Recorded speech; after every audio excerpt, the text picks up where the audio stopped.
Good morning dear students. Today we are going to start exercise 4.3 question number 6 to 8.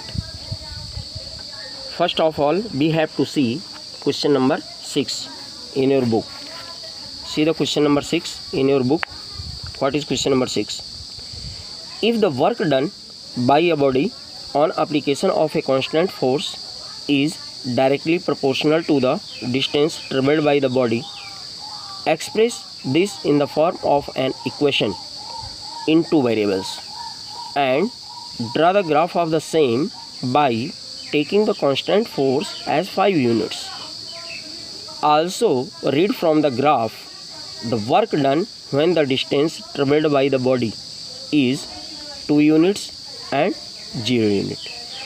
इसका मतलब क्या हुआ कि जब आप ग्राफ ड्रा कर लोगे तो ग्राफ की हेल्प से आपको देख करके ये बताना है कि अगर डिस्टेंस ट्रेवल्ड डिस्टेंस अगर 2 यूनिट्स है तो उसका वर्क डन कितना आएगा, और अगर ट्रेवल्ड डिस्टेंस 0 यूनिट है then what will be the work done.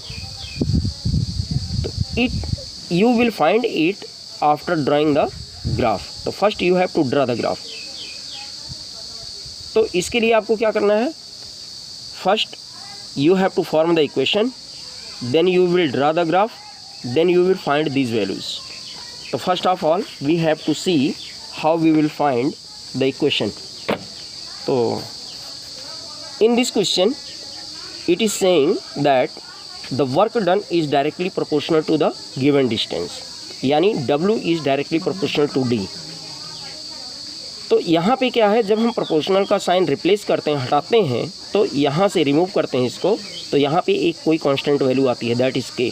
तो we can write here W equal to k into d, where W is work done and D is the distance. In the question we will let W equal to y, यानी इसको हमें Y axis पर लेना है और distance को x axis पर लेना है, तो इसको हमने एक्स से शो कर दिया और इसको वाई से शो कर दिया. और k equal to 5 units given है विच इज़ कांस्टेंट फोर्स है यहाँ पे, क्योंकि ये आपका W equal to F D होता है फार्मूले के अकॉर्डिंग. अगर देखा जाए तो it will be F D. We can write here F D, और F is the force, constant force. Here we can write F, it is F. तो F equal to 5 units given है. तो now it will be y equal to 5x. It is your equation. Now we will draw the table. ये table कैसे draw करते हैं, x की value हम late करते जाते हैं और y की वैल्यू फाइंड करते जाते हैं. At least 3 values we have to find. तो 3 वैल्यूज में हमने क्या क्या दिया, x इक्वल टू 0, तो y इक्वल टू 0 पुट कर दो यहाँ पे. देखो x equal to 1, by putting x equal to 1 we will get here y equal to 5. by putting x equal to 2 we will get here y equal to 10. तो इस तरीके से आपकी ये टेबल तैयार हो गई. Now you can draw the graph in graph sheet. आप अपनी ग्राफ शीट में इसको ड्रा कर सकते हो easily, and by the graph you can find the answer of first part and second part. तो उसमें क्या होगा कि x की वैल्यूज़ आपको गिवन है फर्स्ट पार्ट और सेकंड पार्ट में, एक में 0 है और दूसरे पे 2 है, यानी 0 unit and 2 unit. C the question, ये है आपका d इक्वल टू 2 यूनिट्स और d इक्वल टू 0 यूनिट. तो यानी x की वैल्यू जहाँ 2 पे होगी तो वहाँ पे y की वैल्यू क्या होगी ये आपको फाइंड करना है. That will be your work done. ऐसे ही इन द ग्राफ जहाँ x की वैल्यू 0 है वहाँ पे y की वैल्यू क्या होगी, ये आपका जो है वर्क डन हो जाएगा एट 0 यूनिट डिस्टेंस. तो इस तरीके से you can find the solution of this question. Now we have to see the question number 7. See the question number 7. What is this? Yamini and Fatima, 2 students of class 9th of a school, together contributed ₹100 towards the prime minister relief fund to help the earthquake victims. Right a linear equation which satisfies this data. You may take their contributions as rupees x and rupees y. Draw the graph of the same. यानी इसका graph हमें draw करना है. तो there are 2 girls Yamini and Fatima, और दोनों ही prime minister's relief fund में जो है अपना कंट्रीब्यूशन करती हैं. तो जो ये कंट्रीब्यूट करती हैं उसकी जो मनी है वो ₹X और ₹Y हमने लेट किया। तो see the solution of this question. Let the contribution of Yamini be ₹X and the contribution of Fatima be ₹Y। According to question इन दोनों का टोटल मनी कितना है 100, यानी x + y = 100 implies that y = 100 - x। now we will find the table। तो table कैसे find करते हैं? we will put the value of x here and we will find y। x को आपको लेट करते जाना है और y की वैल्यू फाइंड करते जाना है। यहाँ पर एक चीज़ ग्राफ में हमें ये भी ध्यान रखना पड़ता है कि x और y की ये जो वैल्यूज़ हैं ये क्लोज हों। क्लोज का मतलब ये आपस में नज़दीक होना चाहिए। अब जैसे ये 40 है, यहाँ 50 आ गया, 60 आ गया, 70 आ गया, इस रेंज में। ये नहीं कि यहाँ पे 40 है और यहाँ पे डेटा आ गया आपका 500, 600 इस तरीके से। तो these number will not be close. Close का मतलब बिल्कुल नज़दीक होनी चाहिए, यहाँ पे क्लोज हैं वैल्यूज़। तो 40 का 60 कैसे? x = 40 पुट किया तो y = 100 - 40 it will B 60।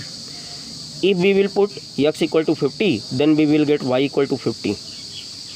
If we will put x = 60 then we will get y = 40।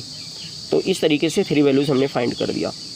अब इन्हीं 3 वैल्यूज़ के हेल्प से we will draw the graph in the graph sheet। Graph sheet में आपको इसको ड्रॉ करना है और सिर्फ आपको ग्राफ इसका ड्रॉ करना है। On this graph you have not to find any solution, यानी you have only draw the graph। now question number 8, see the question number 8। in countries like USA and Canada temperature is measured in Fahrenheit, whereas in countries like India it is measured in Celsius। here is linear equation that converts Fahrenheit to Celsius, यानी Fahrenheit को Celsius में convert करने के लिए एक given equation है। तो F = 9/5 × C + 32। C is the Celsius and F is the Fahrenheit. First part क्या है? Draw the graph of the linear equation above using Celsius for x axis, यानी सेल्सियस को x एक्सिस पर लेना है और फ़ारेनहाइट को y एक्सिस पर लेना है और इस तरीके से आपको एक फॉर्म करना है क्या? लीनियर इक्वेशन, और फिर उसका ग्राफ ड्रा करना है। If the temperature is 30 degree Celsius what is the temperature in Fahrenheit. अगर टेम्परेचर 30 डिग्री सेल्सियस है, सेल्सियस में 30 डिग्री है, तो फ़ारेनहाइट में इसका टेम्परेचर क्या होगा? तो इसके लिए आप जब ग्राफ ड्रा कर लोगे तो by the graph you will read these solutions and directly you can write the answer by seeing the graph। It's okay। now see the solution of this question। question number 8, given that F = 9/5 × C + 32, we have to use Celsius for x axis and Fahrenheit for y axis, hence y = 9/5x + 32। now देखिए graph का ये table draw करते समय हमें ये भी ध्यान रखना पड़ता है कि इसमें फ्रैक्शन से हमें बचना है, डेसिमल से हमें बचना है, क्योंकि फ्रैक्शन और डेसिमल आते ही जो आपका जो है वैल्यूज़ आप फाइंड करोगे, जो आपका आंसर आएगा वो उतना ही आप जो है एग्जैक्ट आंसर से दूर जाओगे। तो अगर आपको एग्जैक्ट आंसर के नियरेस्ट में रहना है या एग्जैक्ट आंसर लेकर के आना है तो आपको क्या करना पड़ेगा? डेसिमल और फ्रैक्शन से बचना होगा। तो इस तरीके से हमने यहाँ पे देखो टेबल ड्रॉ किया। By taking the value of x that will be 5, तो y will be 41। Put the value here, x = 5, तो 5 × 1 = 5 और 1 × 9 = 9, 9 + 32 दैट विल बी 41।